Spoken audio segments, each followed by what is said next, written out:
In today's video, I'm going to show you guys how to build one of the best gaming PCs for 1440p gaming right now. A build that's going to be pretty easy to put together, features some stunning PC parts, and revolves around a gorgeous all-white colour theme. I'll be walking you guys through why I've chosen the parts that I have, the build process from start to finish, and looking at those all-important gaming benchmarks a little bit later. Let's do this.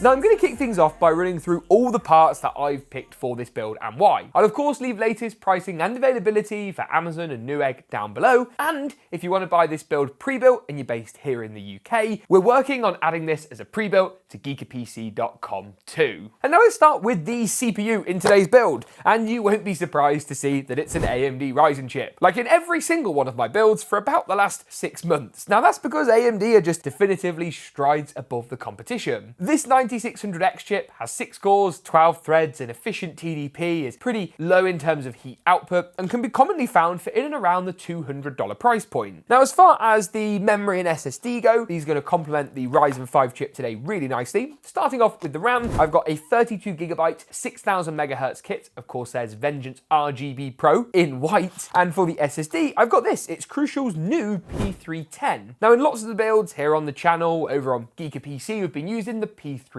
Plus. However, we've been informed this is the newer version, so we picked a few up, and I have to say, it does provide a nice speed increase over the P3 Plus drives we have been recommending in our builds previously. A quick look at the motherboard, because this is one of my favourite motherboard designs right now, featured in a recent video where I talked about my favourite motherboards and how to pick one. This is the Gigabyte Aorus B850 Elite Wi-Fi 7 Ice. I'll break this down for you. B850 is AMD's newest mid-range chipset. We get CPU and memory overclocking, which is a winner, and this board supports Wi-Fi 7, which is the newest, latest Wi-Fi tech. Some of the cheaper B850 boards cut that out, do Wi-Fi 6E only to try and save a bit of money, and we ain't about that. This is still really affordable though as far as pricing goes. It's going to cost a lot less than some of the more expensive X870 boards out there, and if I take this thing out the wrapping, you'll see why I picked it, other than performance of course, because it is beautiful. I mean, look at that. We've got full white coverage on the board itself. The PCB's white, the RAM DIMMs are white, the socket covers and brackets are white. We've got nice silver M.2 heatsinks. You do, of course, get PCI Gen 5 on both the top GPU PCI slot, and then also underneath that on our Gen 5 NVMe slot just at the top here.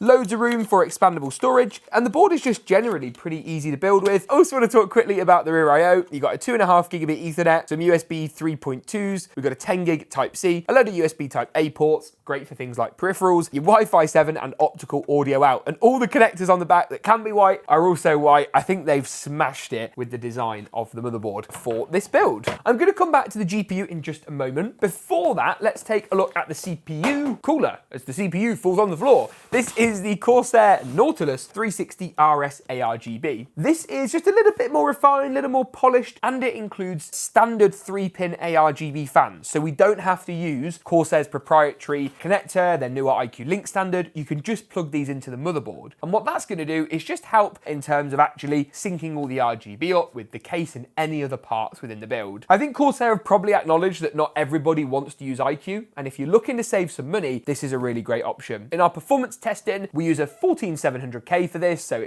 it's not directly comparable to the Ryzen CPU in this build. It still performs well on the charts, and relative to the other results, is a really great shout. Now, as far as the power supply goes, I've gone Corsair again, and I think this might be one of the best PSU designs on the market right now. First and foremost, the PSU unit itself is really nice. All the cables are really clearly marked, and you can see where that high-powered GPU cable is going to go if you need one for your build. And then the thing that I'm even more impressed by are the cables. Now, I will be using extensions in this build to match the white theme, but if you're not, the black cables are really nice. They come with included cable combs on some of the larger connectors. You've of course got your high-powered GPU cable where they've actually color-coded the power section in grey. That basically means it's easy to see whether it's been fully inserted or not. The speeds and feeds are really good too. It's Cybernetics Platinum for efficiency and Cybernetics A for noise output. Considering the price, amazing. And of course it's fully modular, so you only plug in the cables you actually need. I think I've put off talking about the GPU for long enough, so let's talk about this too. This is the PowerColor RX 9070 XT. For this build, any white 9070 XT is going to be fine. The 9070 XT in general really puts the pressure on Nvidia for the first time, I think, in this particular area in a long time. Now, this power cooler card, being an upgraded white design with a few fancy tricks up its sleeve, is going to cost you slightly more than MSRP, but certainly not $100 more. And you can see that they've really gone all out with the colour scheme. The actual card itself is quite a nice 3-fan design. You can see there we've got 3 fans, the centre fan actually being slightly smaller. The heatsink is all white, the power connector mouldings are white, the backplate is white with some through airflow and a full-length heatsink design. Nice to see. On the rear I/O we've got a white surround with a triple DisplayPort and a single HDMI configuration, and it fits very marginally outside a 2-slot form factor. It's about as close as you get on a modern GPU, and that's good for me. There is one more component to talk about though, which I've handily forgotten, and that is this, the Corsair Frame 4000 series. Now, broadly speaking, this has had some amazing reviews online. And if you're wondering what my opinions are, having built in the black version, I think it's one of Corsair's best PC cases in years. So let me,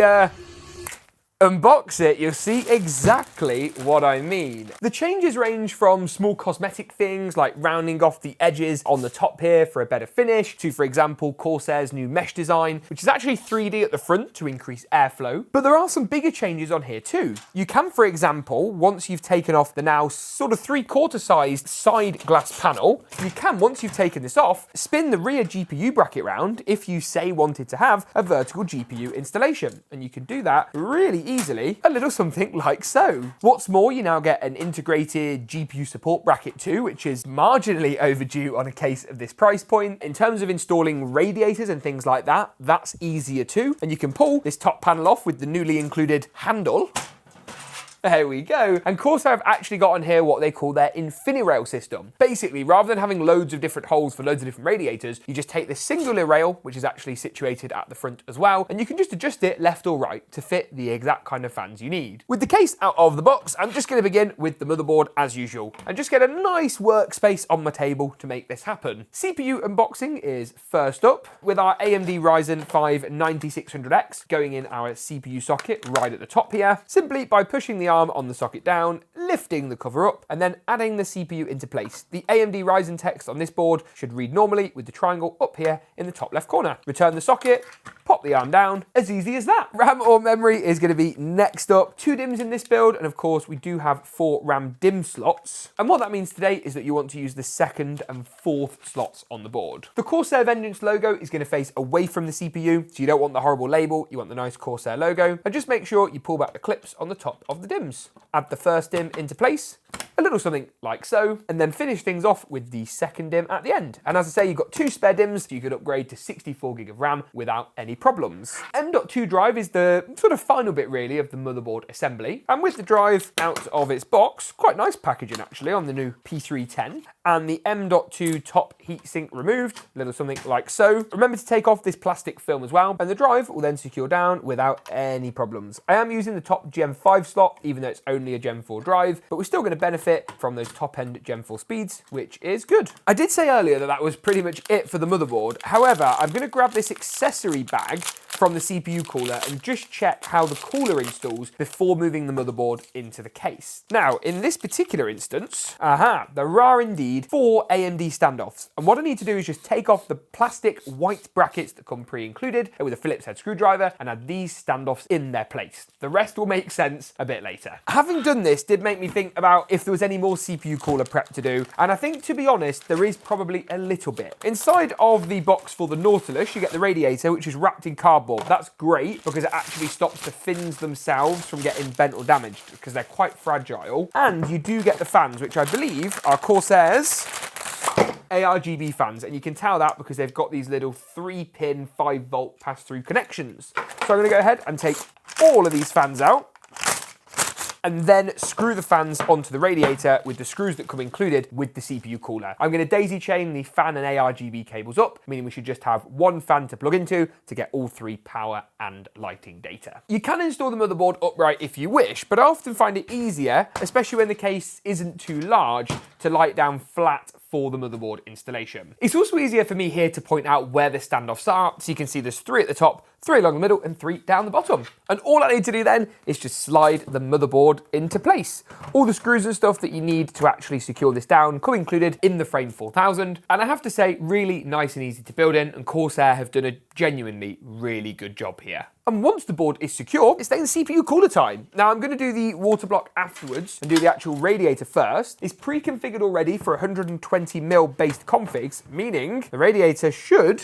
being the key operative word, fit into place. Yeah, easy peasy. The main challenge with this design is there are a lot more cables than say IQ Link. That's sort of on purpose, but it's still something you want to think about. So just get those out the way before screwing in through the rear. And Corsair do include all the screws and stuff that you're going to need within the CPU cooler box to actually make this happen. You then need to also just take off the plastic protector on the CPU water block, take off the default bracket, which is AMD. Don't touch any of the grey gooey stuff because that's the thermal paste and it just goes everywhere. Then add the AMD bracket on, and then I'm just going to drop CPU water block into place. Little something like so. To get you guys a bit of a close-up, you can see there we've got the 2 screws below the water block, and then there's a further 2 just hidden away above, and these are what you want to go ahead and put the thumb screws on. They're springed and tensioned, so make sure you use a screwdriver to get them torqued nice and tight. So with that, I'm going to go ahead and begin with the power supply and deal with all the front panel cables at this stage too. I mentioned earlier that I've got some PSU extensions.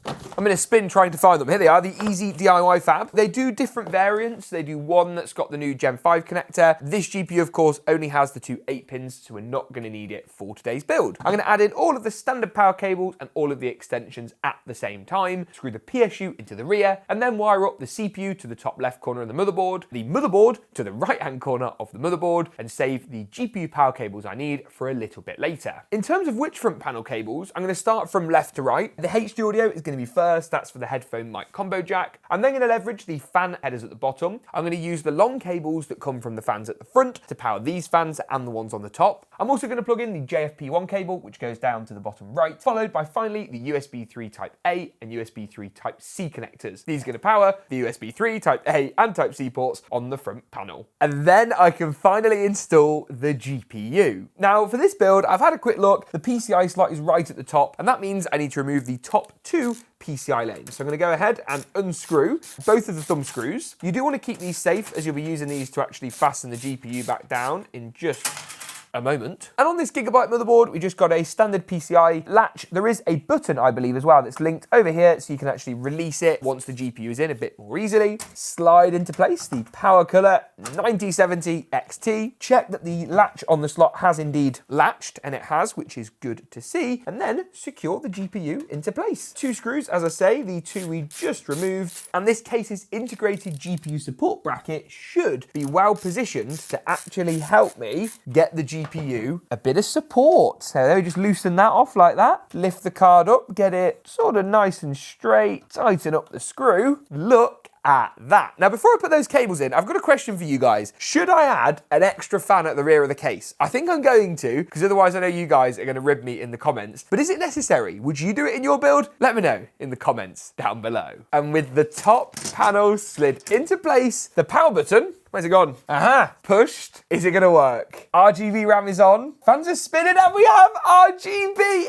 Amazing. Let's see though how good this thing well and truly looks when it's all powered up, and check out the performance of this awesome, stunning gaming PC.